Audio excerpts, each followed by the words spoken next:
रसिका हो, नमस्कार. मी अश्विनी महेश निवर्गी, लेखिका अश्विनी यूट्यूब चॅनलच्या स्वयंप्रकाशी या उपक्रमाच्या आजच्या भागात आपल्या सर्वांचं हार्दिक हार्दिक स्वागत.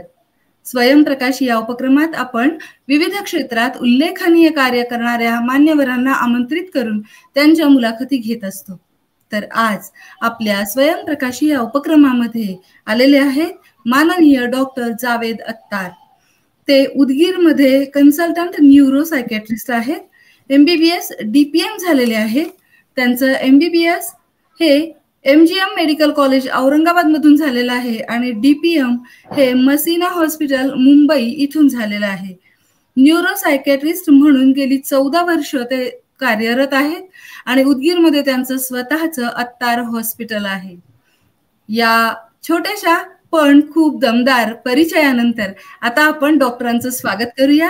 त्यांनी आज आपल्याला वेळ दिला. आपल्या चॅनलवर ते आलेले आहेत, युट्यूब चॅनलवर. मी सगळ्यात पहिल्यांदा सरांचं खूप खूप स्वागत करते. सर नमस्कार. नमस्कार. नमस्कार.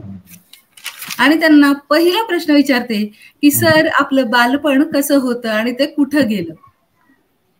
अच्छा, बालपण मॅडम माझं पाटोदा म्हणून गाव आहे जळकोट तालुक्यामध्ये. तिथं माझं शिक्षण झालेलं आहे. बालपण सुद्धा 10वी पर्यंत तिथंच माझं शिक्षण झालं. बालपण साधारणतः आमचं कुटुंब म्हणजे लोअर मिडल क्लास, वडील शेतकरी, आई गृहिणी. आणि साधारणतः जसं त्या पिरियड मध्ये आजपासून मागे 1981 मध्ये जे फॅसिलिटीज होत्या त्याच्यानुसार अवरेजच बालपण आमचं होतं. शाळा बी मराठी मीडियम मधून होती. असं काही बालपण म्हणजे ज्या आजकाल जे ऑनलाईन गेम्स आणि ह्या गोष्टी होत्या त्या गोष्टी आमच्या जवळ तेव्हा नव्हत्या. त्यामुळे आमचं बालपण हे शेताच्या दुऱ्यावर, काठावर, नद्यावर म्हणजे असं मुक्त आणि संचार जे म्हणतात ना, असा हा सगळा प्रवास खेडेगावातला त्या काळातला तो अनुभवलेला आहे. आणि आजकाल जे लुप्त झालेले ज्या खेळण्या आहेत, खो खो म्हणा म्हणजे विट्टी दांडू, हे सगळे जे खेडेगावात त्यावेळेस होत्या त्यावेळेस खूपच म्हणजे काही वस्तूतून एक खेळ निर्माण करणारी एक आमची पिढी होती असं मला वाटते, जी आता सध्या नाही. नक्कीच नक्कीच. हा, म्हणजे सायकलचं टायर सुद्धा एक खेळणी होतं किंवा अशा छोट्या छोट्या गोष्टी ज्याच्यामधून एक आनंद भेटत होता, एक उत्साह, एक त्याच्यामध्ये म्हणजे क्युरिओसिटी ज्याला म्हणतात, म्हणजे उत्सुकता होती तुम्हाला. उत्सुकता होती आणि छोट्या गोष्टीमध्ये मोठा आनंद होता त्यावेळेस.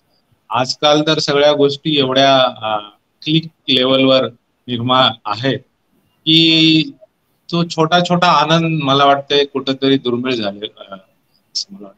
तर आमचं बालपण ह्या असल्या सगळ्या गोष्टीमध्ये खूपच चांगल्या रीतीने मला वाटतं त्यावेळेस मी अनुभवलेलं आहे असं मला वाटतं. सर तुम्ही खूपच छान सांगताय, कारण हे जे बालपण गेलेलं आहे ना, मी हा प्रश्न प्रत्येक म्हणजे माझ्या मुलाखतीसाठी आलेल्या प्रत्येक मान्यवरांना मी हा प्रश्न विचारते. त्याचं कारण असं आहे सर की आपल्या यशाची किंवा अपयशाची, स्वभावाची, या सगळ्याची बीज कुठंतरी आपल्या लहानपणामध्ये असतात.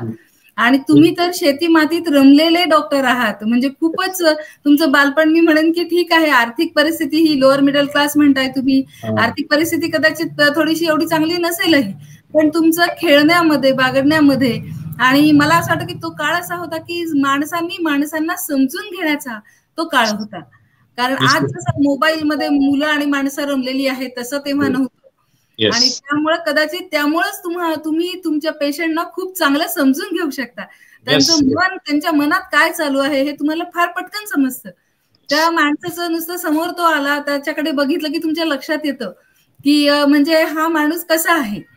तर जुन्या काळातले जेवढे म्हणजे लोक होते की ज्यांचं बालपण हे असं शेती मातीत गेलं किंवा खेड्यामध्ये गेलं, तर त्यांचं बालपण मी म्हणेन की खरोखर समृद्ध बालपण तुम्हाला मिळालेलं आहे.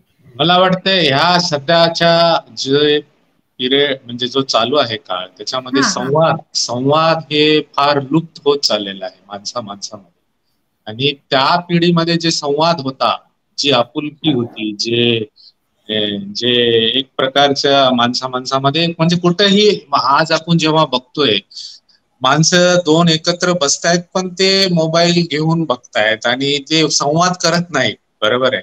अगदी तर बरोबर आहे सर. अगदी बरोबर. जी माणसांची जी बेसिक कॅपेबिलिटीज जे निसर्गाने दिलेली आहे संवादाची, तीच संवादाची जी कॅपॅसिटी मला वाटतं कुठं ना कुठं दुर्मिळ होत चाललेली आहे. त्याच्यामुळं माणसातलं जे तणाव म्हणण्यापेक्षा एक गैरसमजुती म्हणा किंवा व्हॉट एव्हर स्ट्रेस म्हणा हे वाढत चाललेलं आहे असं मला वाटतंय.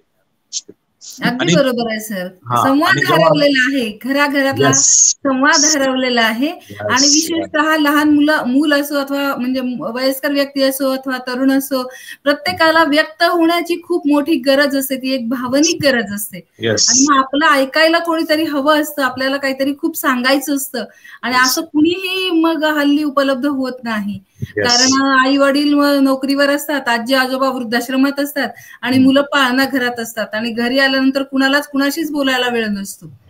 म्हणजे आजकाल जे आहे ना ते फॉलोअर्स आहेत पण फ्रेंड्स नाही असं मला वाटतं. अगदी बरोबर आहे सर, अगदी बरोबर आहे. शब्द वापरला तुम्ही, फॉलोअर्स भरपूर आहेत, फ्रेंड्स नाहीयेत. खरंच आहे. आपल्या मनातलं दुःख सांगायला आपल्याला एक चांगला मित्र किंवा चांगली आई, चांगले वडील, चांगले आजोबा, आजी हे आज घराघरातून हरवलेले आहेत असं मला वाटतं. आपण आणखी पुढे जाऊया सर. तुमचं शिक्षण जे झालं, MBBS झालं, DPM झालं पुढे, तर तुमचं महाविद्यालयीन जीवन कसं होतं? म्हणजे माझं शिक्षण 10वी पर्यंत तर आमचं जे गाव होतं पाटोदा बुजुर्ग तालुका जळकोट आहे तिथं 10वी पर्यंत झालेलं आहे मराठी मीडियम. आणि त्याच्यानंतर 11वी 12वी हे आपल्या उदगीर मधलं उदयगिरी महाविद्यालय तिथून झालेलं. आणि माझं MBBS हे MGM मेडिकल कॉलेज औरंगाबाद. आता महाविद्यालयीन जीवन हे सगळ्यात तरुणासाठी एक मला वाटतं गोल्डन पिरियड असतो त्यांच्या जीवनामध्ये. अगदी बरोबर आहे.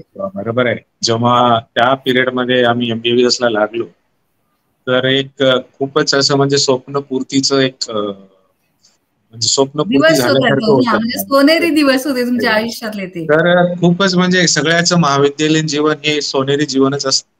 कारण पुढच्या ज्या गरजा म्हणण्यापेक्षा जे जीवनातले जे उतार चढाव आहेत ते महाविद्यालयीन जीवनात ते नसतात. म्हणजे फक्त अभ्यास करा, एन्जॉय करा, अभ्यास करा. आणि सगळे लोक जेव्हा जे मुलं तरुणाई आपल्या ज्या क्षेत्रामध्ये जे क्षेत्र निवडतात त्यांना जेव्हा ते क्षेत्रातलं कॉलेज किंवा महाविद्यालय भेटतं तर एक स्वप्न तर पूर्ण झालेलं असतं. मग आता पुढचं जे बांधायचं आहे करिअर ते महाविद्यालय जीवनातून चालू होतं, पण एक स्वप्नाची पूर्तता तर मला वाटतं झालेली असते. आणि त्याचा आनंद आणि पुढची क्युरिओसिटी याचं जे दोघांचं जे मिश्रण आहे ते महाविद्यालय जीवनात मला वाटतं सगळ्यांनी एन्जॉय केलं पाहिजे. कारण महाविद्यालयीन जीवन नंतर येत नाही. अगदी बरोबर आहे सर. ते दिवस कधीच येत नाही.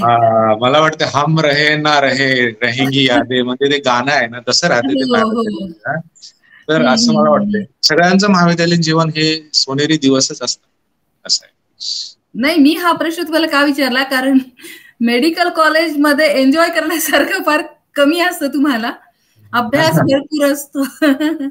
नाही असं काही हे नाही मॅडम. म्हणजे अभ्यास मला वाटतं सगळ्यामध्येच असतो. पण मेडिकल थोडस टफ असतं. पण त्या लेवलच्या किंवा त्या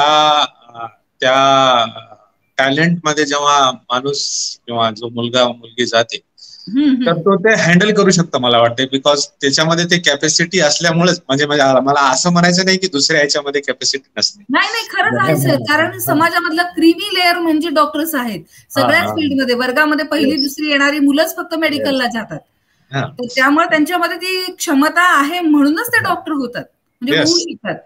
आणि ऍडमिशन मिळणं ही गोष्ट एक वेळ समजा आपण सोपी जरी गृहीत धरली की अभ्यास केला 12वीला, खूप चांगले मार्क्स पडले, मेडिकल कॉलेजला ऍडमिशन मिळाली, परंतु मेडिकलचा अभ्यास शिकणं आणि तो प्रत्यक्षात अप्लाय करणं किंवा अंमलात आणणं हे खूप कठीण काम आहे.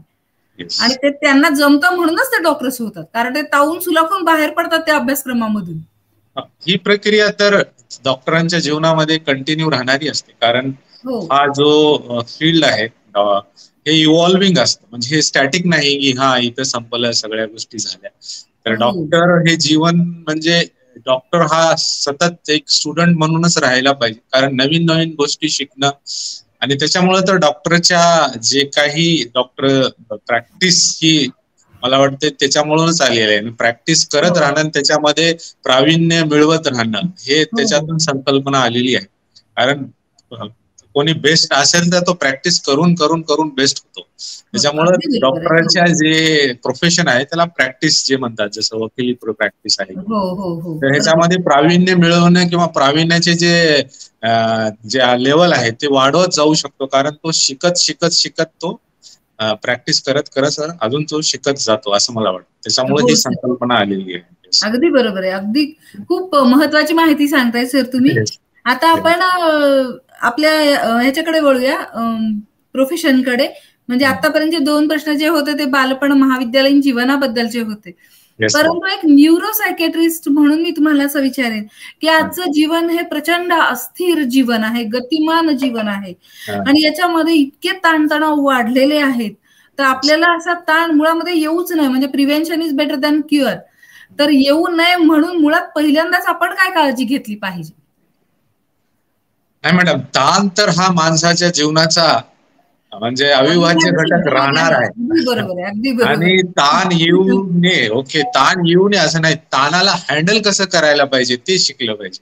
ताण तर येणारच. म्हणजे समजा आपण जसं माणसाची उत्क्रांती होत गेली, म्हणजे इव्होल्युशन ज्याला म्हणतात, म्हणजे सुरुवातीला जो पिरियड होता, जे स्टोन एज होतं, त्याच्यामध्ये माणसाच्या पुढे 2च गरजा होत्या, म्हणजे अन्न आणि निवारा. बरोबर आहे. त्यावेळेस जो ताण होता तो माणसाच्या जीवनामध्ये एकच ताण होता की आज मला अन्न कसं भेटेल. बरोबर आहे. शिकार करणं, किंवा मी जंगलामध्ये आहे तर किंवा माझं संरक्षण मी कसं करेन दुसऱ्या प्राण्यापासून किंवा दुसऱ्या हंटर पासून माझं संरक्षण. तर ह्या गरजा होत्या, आणि ह्या गरजाचं ताण त्याला होतं त्यावेळेस सुद्धा. म्हणजे आज क्षेत्र कुठलाही असो ताण हा येणारच आहे. काळही कुठलाही असला तरी ताण येणारच आहे. तो अविभाज्य घटक आहे. आपल्याला तो हाताळता आला पाहिजे. हे इम्पॉर्टंट, तो स्किल शिकणं ते इम्पॉर्टंट आहे.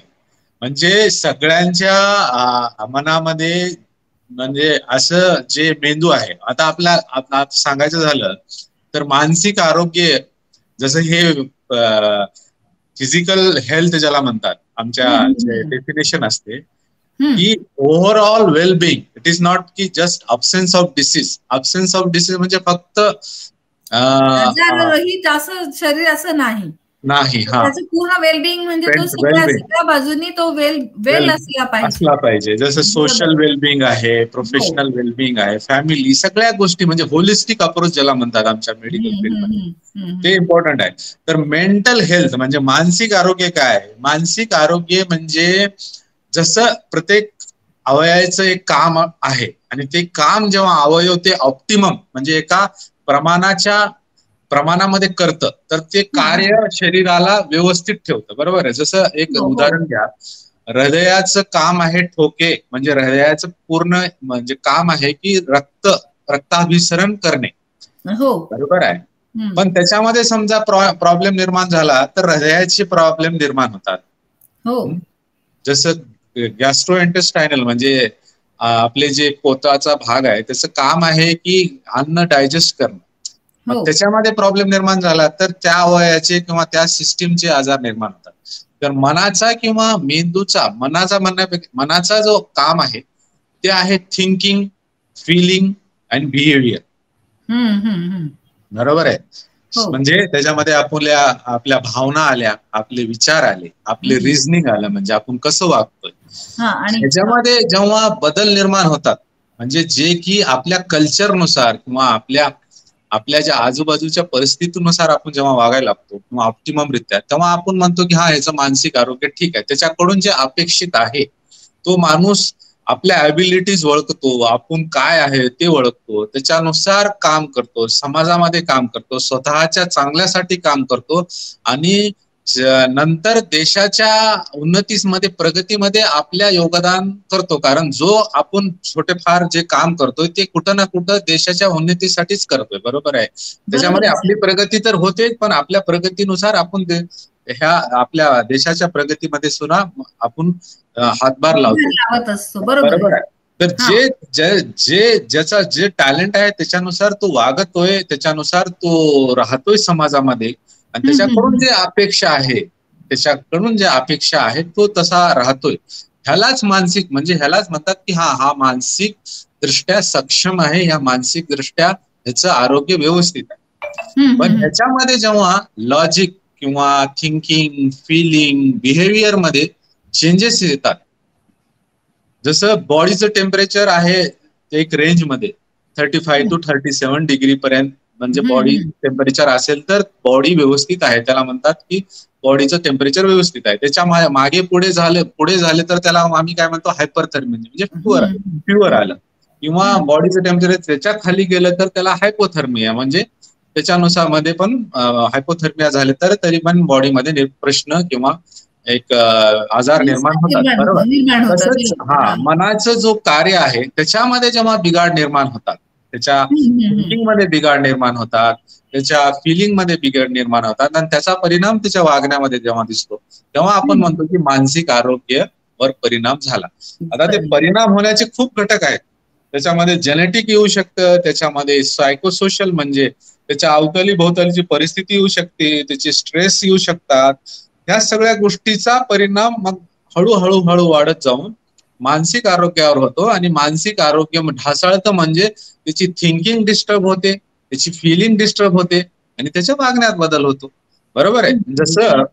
जसं आता सांगायचं झालं म्हणजे बीपी वाढला म्हणजे ब्लड प्रेशर झालं तर हळूहळू दिसत नाही. एका दिवशी अचानक आपण जेव्हा जातो ना काहीतरी विचित्र व्हायला लागतं, चक्कर यायला लागते, गरगरायला लागतं, किंवा घाम यायला लागतं, बेचैन व्हायला लागतं, आपण बीपी वाढलेला दिसतो.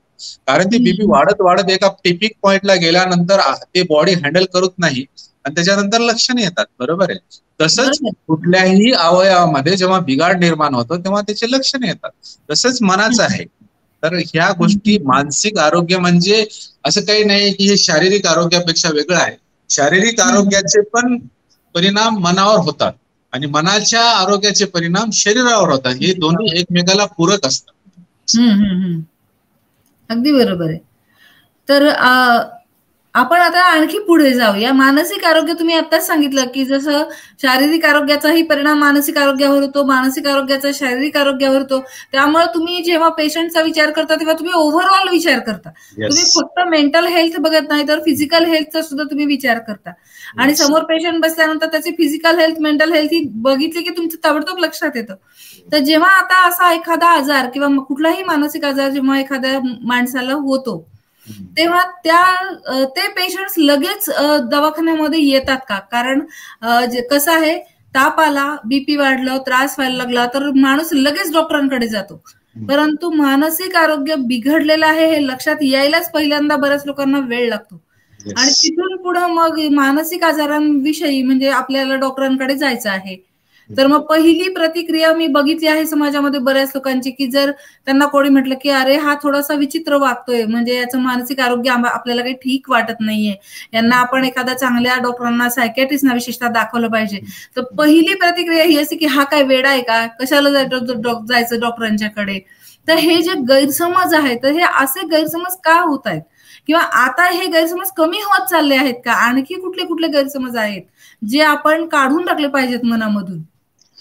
बघा, मानसिक आरोग्यामध्ये म्हणजे मानसिक आजारामध्ये, आरोग्यामध्ये नाही, मानसिक आजारामध्ये 2 प्रकार असे असतात की ब्रॉडली डिवाइड झालेले डिसीज असतात. त्याच्यामध्ये असतं न्यूरोसिस आणि सायकोसिस. न्यूरोसिस म्हणजे पेशंटला स्वतःला मानसिक आजार जेव्हा होतो तर त्याला त्याची जाणीव होते, कारण त्याचा त्रास होतो त्याला, त्याच्या विचाराचा, त्याच्या फिलिंगचा. जसं साधारणतः आपण न्यूरोसिस मध्ये सांगू की डिप्रेशन समजा, ज्याला आपण उदासीनता हा आजार म्हणतो. तर उदासीनता आजारामध्ये काय लक्षणं असतात? त्याला उदास वाटणं म्हणजे मूड फीचर निर्माण होतं. म्हणजे सर्वात महत्वाचं म्हणजे पेशंटला उदास वाटणं, निराश वाटणं, लॅक ऑफ इंटरेस्ट, म्हणजे ज्या गोष्टी त्याला आधी आवडत होत्या किंवा ज्याच्यामध्ये त्याची आवड होती त्याच्यामध्ये त्याचं मन रमत नाही, कुणाला बोलावं वाटत नाही, कुणाचं बोलणं ऐकून घ्यावं वाटत नाही, ज्या गोष्टीमध्ये छंद होता तो छंद पूर्ण निघून जातो. झोप आणि जेवण ह्याच्यावर सुद्धा त्याचा परिणाम होतो. झोप ढासाळते, त्याच्या कामात मन रमत नाही. तर ह्या गोष्टी म्हणजे ह्याला आम्ही म्हणतो क्लिनिकल डिप्रेशन.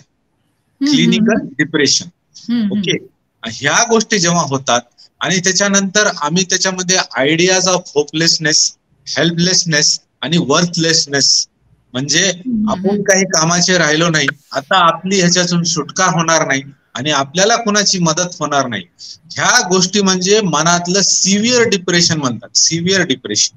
आणि ह्याचा त्याला परिणाम म्हणजे त्याच्या वागण्यावर अवतीभोवती जे लोक असतात त्यांना पण हे कळतं की हा चुपचाप राहिलेला आहे, रडतोय किंवा ह्याची झोप डिस्टर्ब झाली आहे, ह्याच्या वागण्यावर, त्याच्या वागण्यामध्ये परिणाम झालाय. तर ह्या गोष्टी जेव्हा होतात तेव्हा पेशंट स्वतः सांगतो की त्याला त्रास होतोय. बरोबर आहे.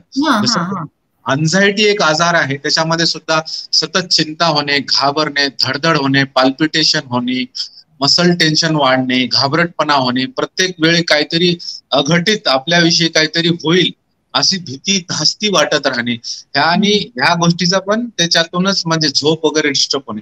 तर ह्या गोष्टी फिलिंग मध्ये येतात आणि पेशंटला कळतं की आपल्यासोबत काहीतरी प्रॉब्लेम झालेला आहे.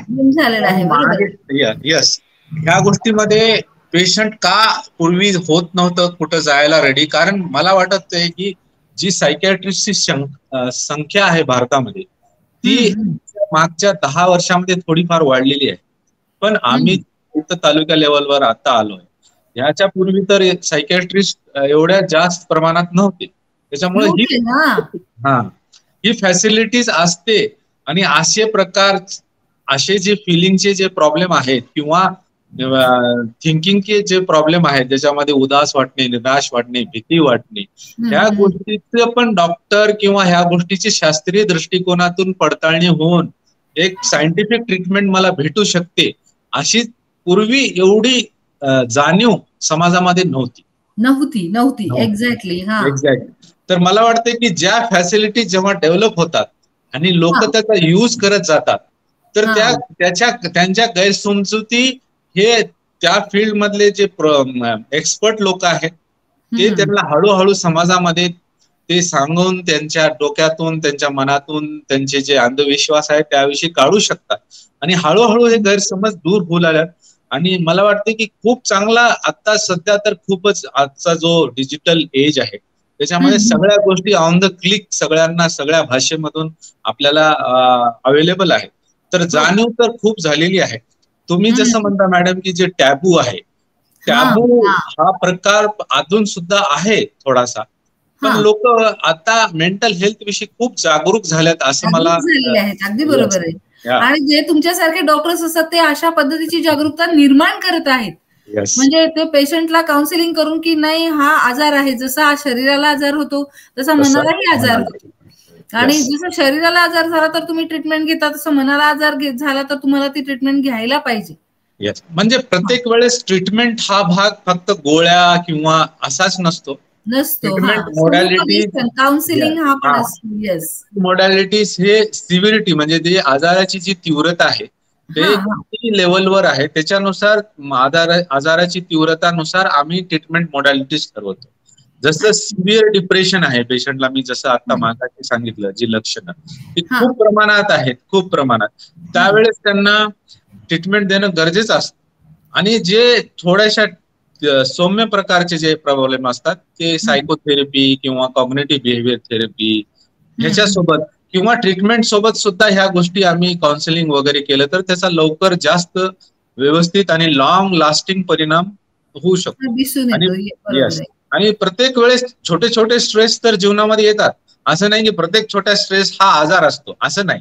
जसं आता मी डॉक्टर सांगतो की माझ्या बी जीवनात स्ट्रेस असतात आणि त्याचा ताणतणाव येत राहतं, पण जेव्हा मी ते ताणतणाव तुमच्या रोजच्या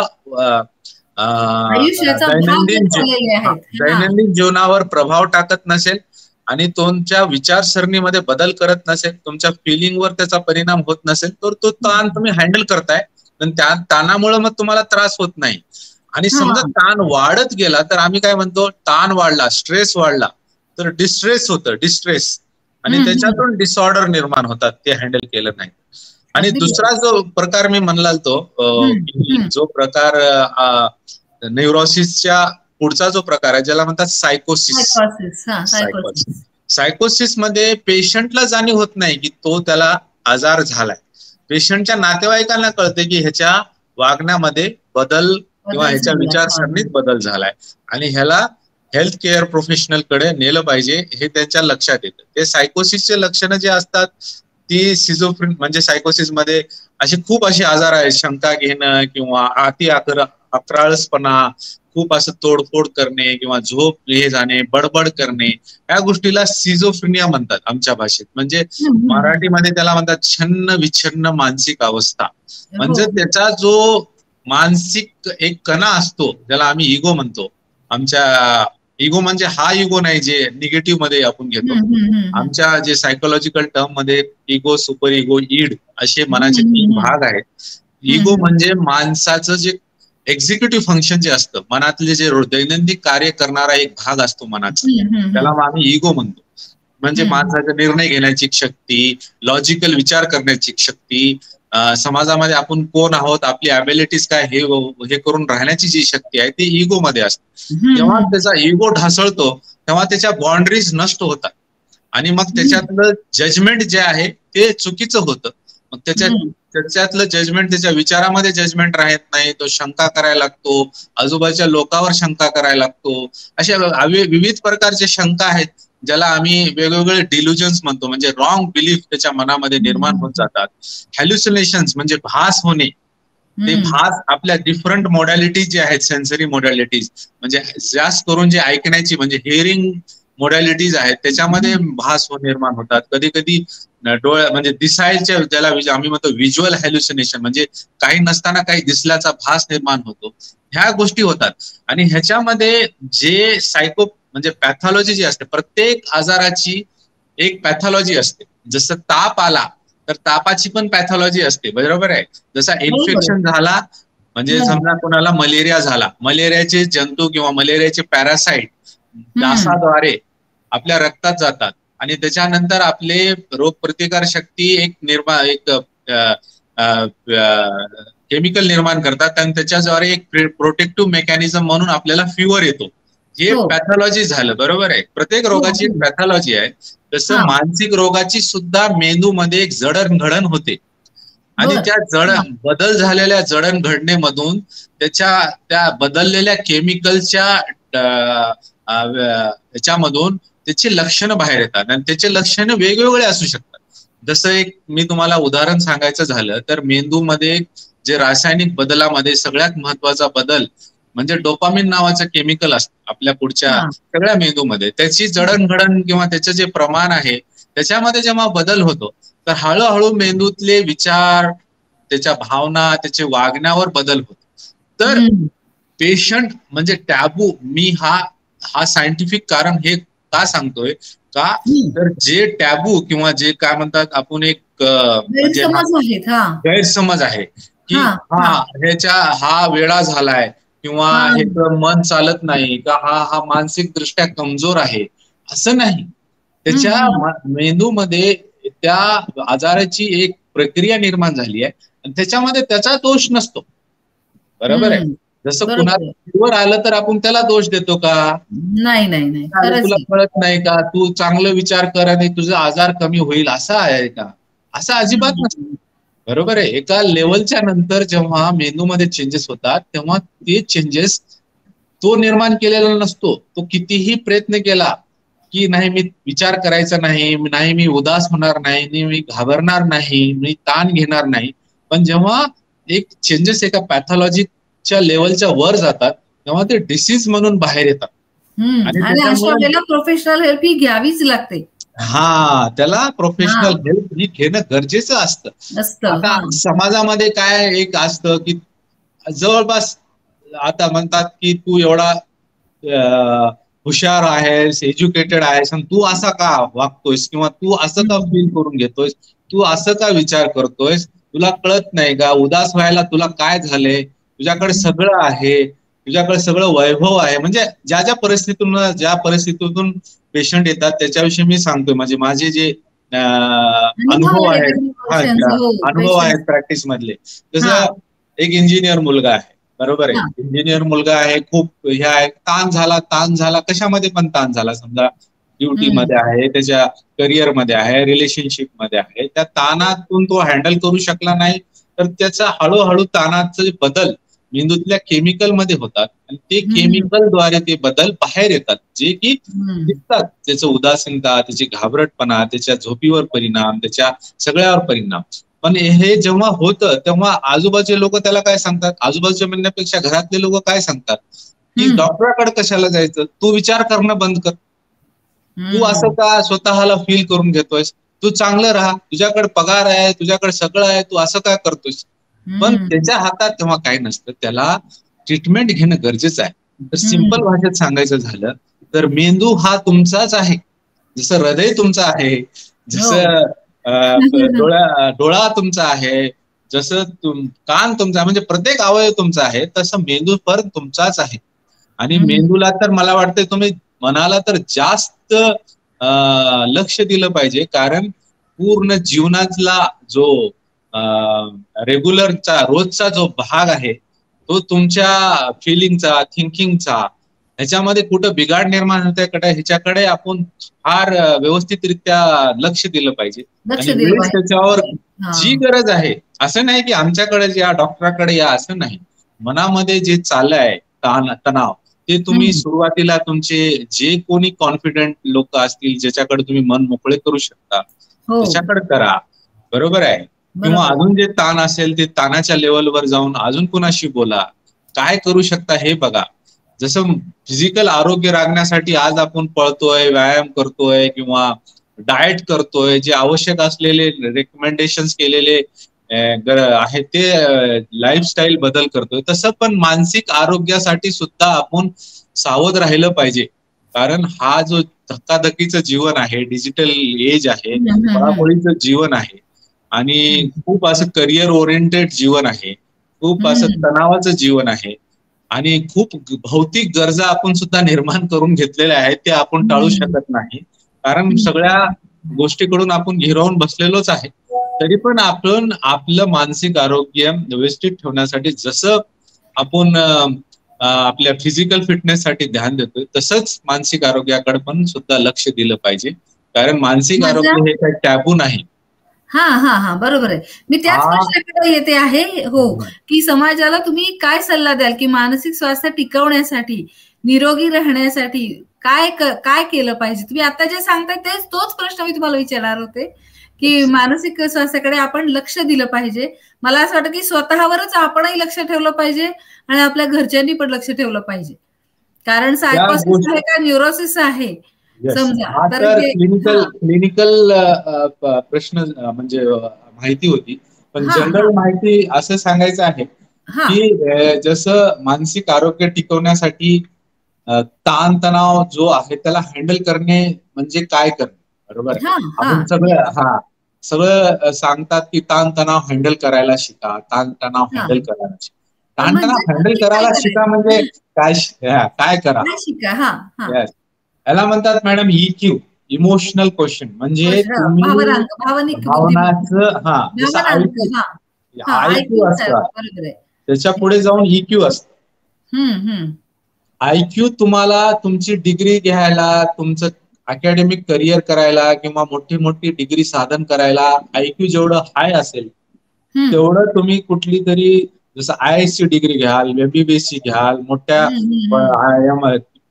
MIT मधून घ्याल किंवा अजून कुठून घ्याल, पण EQ हे तुमचं करिअर, तुमचं समाजातलं तुमचं स्थान, तुमच्या आजूबाजूच्या लोकांविषयी तुमचं वागणं, तुमचं करिअर, तुमचं पर्सनॅलिटी, तुमचं सगळं हे EQ करतं. भावनिक जागरूकता ज्याला म्हणू आपण. तर हे कसं करतं बघा, जेव्हा ताण येतो, मला राग आला, आणि मी रागीट आहे, ह्या दोन गोष्टी वेगळ्या आहेत. आम्ही समजा मला राग येतोय तर मी त्याला हँडल करू शकतो, पण मी रागीटच आहे, मला राग येतोच म्हणल्यावर नाही हँडल होत. तर आपल्या इमोशनची जाणीव स्वतः करून घेणं ह्याला म्हणतात EQ. आणि आपण जे जाणीव झाली आपल्या इमोशन्स की मला ह्याच्यामुळं राग येते, मला ह्याच्यामुळं उदास वाटते, ह्याच्यामुळं मला इरिटेट होते, तर त्याला आपण मॉडिफाय करणं. बरोबर आहे. तर घडणाऱ्या परिस्थितीवर आपला अजिबात कंट्रोल नसतो. आपल्या प्रतिक्रियेवर किंवा मी प्रतिक्रियापेक्षा प्रतिसाद. कारण प्रतिसाद हा मेजर्ड असतो, प्रतिक्रिया ही लगेच असते. तर प्रतिक्रिया ही व्यवस्थित दिलेली नसते, ती क्रियेला प्रतिक्रिया असते. प्रतिसाद हे मोजून विचार करून व्यवस्थित ठरवून दिलेला प्रतिसाद असतो. समजा आज माझ्या हॉस्पिटलमध्ये कोणी मला ताण देतोय किंवा अजून काय करतोय किंवा अजून काय परिस्थिती झाली आहे त्याच्यामुळे मला ताण येतोय, तर मला ताण आला, मी इरिटेट झालो, अँगर बस झालो, काही बोललो, हे झालं, टेन्शन आलं. बरोबर आहे. हे रोजच होत गेलं मला, तर त्याचा परिणाम माझ्याच सगळ्या परफॉर्मन्स होणार आहे किंवा पुढे चालून रागाचा किंवा अजून ह्याचा फिजिकल हेल्थवर परिणाम होणार आहे. पण मला जेव्हा जाणीव होते की ह्या गोष्टीमुळे मला राग येतोय, मी राग करत गेलो तर मला त्याचे दुष्परिणाम भोगावे लागतील आणि रागामुळे माझं इमेज सुद्धा डिस्टर्ब होईल. तर काय प्रॉब्लेम येते आणि मी कसा प्रतिक्रिया देतोय हे मी समजा एका मेजर प्रतिसाद दिला आणि प्रत्येक वेळेस राग न मानता मी ते प्रॉब्लेम सॉल्व्ह केलं, तर त्या गोष्टीतून मी आपल्या स्वतःला म्हणजे ऍडजस्ट करतोय. ह्याला म्हणतात EQ. म्हणजे आपल्या भावनांवर आपलं नियंत्रण असलं पाहिजे, आपण त्याचं व्यवस्थापन केलं पाहिजे, योग्य प्रमाणातच आपली भावना व्यक्त झाली पाहिजे, एक्सप्रेस झाली पाहिजे. येस. हे असं आहे, हे इम्पॉर्टंट आहे. म्हणजे सेल्फ अवेअरनेस पाहिजे. बरोबर. स्वतःची जाणीव, सेल्फ अवेअरनेस रिगार्डिंग एव्हरीथिंग. म्हणजे थिंकिंग असेल, फिलिंग असेल, बिहेवियर असेल. आम्ही तर म्हणतो की सेल्फ रिफ्लेक्ट करा. रात्री जेव्हा आपण झोपण्याच्या आधी दिवसामध्ये ज्या काही घटना घडल्या आणि आपलं वागणं कसं होतं, म्हणजे एखाद पॉइंट आपण असू शकतो धकाधकीच्या जीवनामध्ये, जिथं आपलं राग आला, जिथं आपल्याला इरिटेशन झालं, जिथं आपल्याला उदास वाटलं, जिथं आपल्याला म्हणजे मानसिक थोडीशी बेचैनी झाली, त्याच्यावर रात्री की मी असा का वागलो आणि मी ह्याच्यापेक्षा काहीतरी वेगळं आणि व्यवस्थित त्याच्यातून पॉझिटिव्हली बाहेर आलू शकलो असतो का. समजा परिस्थिती आली तर मी न डगमगण्यापेक्षा बेचैन किंवा घाबरटपणा किंवा ताणतणाव किंवा चिडचिड न करता ती परिस्थिती करू शकतो का. उद्या समजा अजून ती परिस्थिती उद्भवली तर मी काय करून, हे स्वतः जेव्हा अवेअर करून घेतो आणि हे शिकतो आपण, तर त्याला म्हणतात सेल्फ अवेअरनेस. आणि हे स्किल आहे, हे रोज शिकलं पाहिजे. अगदी बरोबर आहे. जसं सायकल ते शिकावं लागतं, ते उपजत येत नाही माणसाला, त्या परिस्थितीनुसार ते शिकलं पाहिजे आपण. कुठलंही स्किल आपण शिकलं पाहिजे. कोणी असतं ना असं इझी गोईंग असतं, जास्त ताण घेत नाही का, तर त्याचं मन तसं शिकलेलं आहे. बरोबर आहे. आणि खूप असं छोट्या छोट्या गोष्टीवर ताण घेतात लोक, छोट्या छोट्या गोष्टीवर खूप असं तेच मनात धरून बसतात, ग्रजेस करतात, तेच चिडचिड करतात, सतत असं टापटीप, म्हणजे असं जे असतं, कारण त्यांचं मन ते पॅटर्न त्यांच्या जीवनात तसंच चाललेलं आहे, त्यांनी तसंच शिकलेलं आहे. बरोबर आहे. मला असं वाटतं की ज्या वागण्यामुळं, ज्या फिलिंग्समुळं, ज्या थिंकिंगमुळं आपल्याला त्रास होतोय, तर ते अवेअर करून घेणं आणि त्याच्यात बदल करणं, ह्याला म्हणतात EQ. अगदी बरोबर आहे. खूप महत्वाची माहिती सांगताय सर तुम्ही, कारण इतकं अस्थिर जीवन आहे, इतकं धकाधकीचं आहे, इतकी धावपळ आहे, कारण आपण माणसाने आपल्याच गरजा खूप वाढवून ठेवलेल्या आहेत आणि त्या पूर्ण करण्यासाठी आपण अक्षरशः धावतो आहेत आणि त्यामुळे रोज येणाऱ्या ताणतणावाला सतत आपल्याला फेस करावं लागतं, त्यांना तोंड द्यावं लागतं. तर Yes. त्याला कसं आपण व्यवस्थित आपल्या भावनांचं व्यवस्थापन करावं हे तुम्ही आता खूप छान सांगितलं. आपल्या या मुलाखतीचा अनेकांना खूप फायदा होणार आहे. समाजातल्या अनेक लोकांना ही माहिती अतिशय उपयुक्त आहे. आता आपण या मुलाखतीच्या शेवटाकडे येतोय. सर, तुम्ही लहानपणी सांगितलं की आम्ही काय काय खेळलो, कसं कसं आमचं बालपणीत किती समृद्ध होतं. तर आज तुमचे छंद कोणते आहेत आणि एवढे बिझी असता सर तुम्ही, तर तुम्हाला वेळ मिळतो का ते छंद जोपासायला? छंद मॅडम म्हणजे जो मला वाटतंय सगळ्या भारतीयांना जे वेळ आहे क्रिकेटचं ते मला पण अजून सुद्धा आहे. आणि यस, आणि दुसरा छंद म्हणजे म्युझिक. आणि म्युझिक तर खूप म्हणजे आता सुद्धा आम्ही म्हणजे म्युझिक इज बेस्ट म्हणजे आणि वेळ भेटला तर आम्ही अजून सुद्धा क्रिकेट खेळतो. मगाशी आमचं IMA चे मॅचेस होत्या नांदेडला, त्याच्यामुळे काही प्रॉब्लेम मुळे मी पार्टिसिपेट केलं नाही, पण प्रॅक्टिस केलं आम्ही. आपले जे ग्राउंड आहे उदगीरमध्ये मोठं वेटरनरीच, आम्ही तिथं प्रॅक्टिस करतो डॉक्टर लोक. आणि असं नाही की आम्हाला वेळ काढू, मला वाटतंय की वेळ काढणं म्हणजे जे ना वेळ म्हणजे तो जो बिझी असेल आणि वेळ काढत नाही असं नाही. मला वाटतं की आपण आपल्या छंदासाठी वेळ काढलाच पाहिजे. आणि वेळ खरोखर निघतं, म्हणजे असं नाही की एवढं बिझी काय नसतं. टाइम मॅनेजमेंट केल्यावर वेळ खरोखर तुम्ही काढू शकता तुमच्या फिजिकल फिटनेससाठी. आणखी महत्वाचा मुद्दा सांगताय की वेळेचं व्यवस्थापन करा. कितीही बिझी असला तर स्वतःलाही थोडासा वेळ द्या, स्वतःचे छंद जोपासा. म्हणतात बिझी बिझी बिझी, मला वाटत नाही बिझी आपण एवढे बिझी आहोत की आपण आपल्या छंदासाठी आणि जीवनाचा आस्वाद घेतला पाहिजे. जेव्हा ज्या स्टेज मध्ये तुम्ही आहात आता, तुम्ही खेळू शकताय, बाहेर जाऊ शकताय, सोशल होऊ शकताय, तर ही देवाने दिलेली देणगी आहे. तुम्ही त्याला चांगल्यारीत्या वापरा, आनंद मिळवा, चांगल्या गोष्टीमध्ये आनंद मिळवा, मला असं वाटतंय. आणि बिझी राहून प्रत्येक वेळेस बिझी राहून हे प्रोफेशनल, यस प्रोफेशनलिझम आहे, पण एका लेवल पर्यंत तुम्हाला ते हँडल करावं लागतं. आणि स्वतःसाठी सुद्धा वेळ काढणं फार गरजेचं आहे. आणि तुमचे छंद जोपासणं, जसं तुम्ही म्हटलात ना मॅडम की स्ट्रेस बस्टर जे असतात, स्ट्रेस बस्टर, स्ट्रेस आला जसं तुम्ही गेलात मित्रामध्ये, खूप छान वाटतं, तुम्ही मन मोकळं बोललात, हसलात. तुमचा कुठला छंद असेल, बॅडमिंटन असेल किंवा क्रिकेट असेल किंवा अजून काही असेल, जे तेव्हा तुम्ही खेळता तेव्हा बॉडीमध्ये तुमच्या आता सांगायचं झालं तर म्हणजे केमिकल, म्हणजे आता मी डॉक्टर्स प्रत्येक वेळेस बॉडीतल्या जे हालचाल होतात त्याच्यावर सांगतो की जेव्हा तुम्ही जेव्हा छंद जोपासताय किंवा छंदाची ऍक्टिव्हिटी करताय तर तुमच्या बॉडीमध्ये एंडॉर्फिन्स रिलीज होतात, जे की फील गुड एन्झाईम असतात, फील गुड एन्झाईम. आणि त्यामुळे व्यक्ती आनंदी आणि सकारात्मक होत जातो हळूहळू. आणि ते तुमचं बॉडीचं रिपेअर आणि रिस्टोअर करतं. म्हणजे जे ताणामुळे तुमची जी बॉडी डिस्टर्ब झालेली आहे, जे ताणामुळे तुमच्या बॉडीमध्ये एक प्रकारचं डिसऑर्डर निर्माण झालं असेल, डिसऑर्डर म्हणण्यापेक्षा एक प्रकारचं प्रॉब्लेम निर्माण झाला असेल, तर त्याला हे बॉडी एंडॉर्फिन्स काय करतात तर रिस्टोअर करतात, बॅक टू नॉर्मल करतात. जसं स्लीप आहे माणसाची, जी काही 6-7 घंटे ती व्यवस्थित झाली तरी पण जे ह्युमन बॉडी आहे ते स्वतःमध्ये हिलिंग पॉवर असते.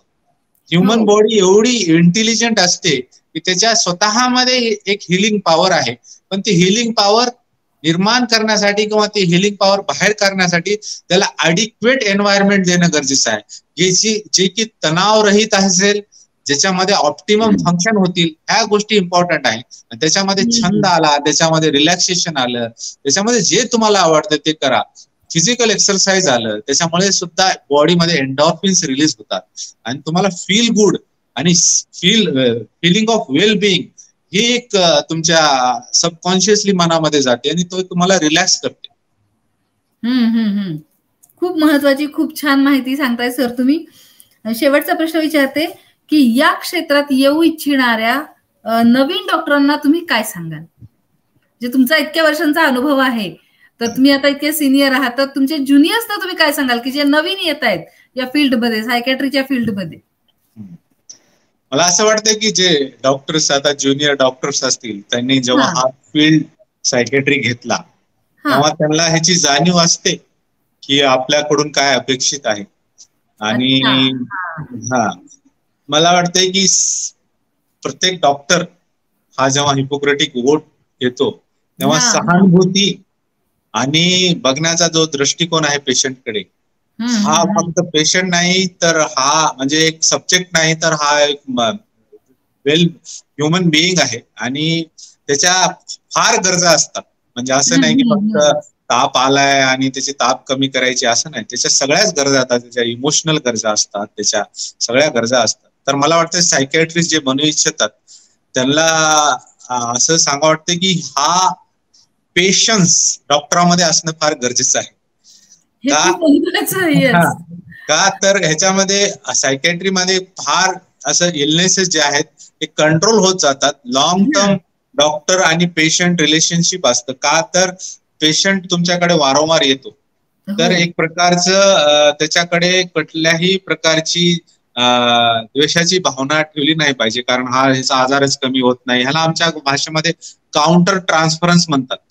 कारण समजा पेशंट वारंवार येऊन सांगू लागला आणि डॉक्टरना वाटलं की हेच रडगाणं लावलंय, हेच असं केले, तर ह्या गोष्टी ह्या थेरपीमध्ये जमत नाही.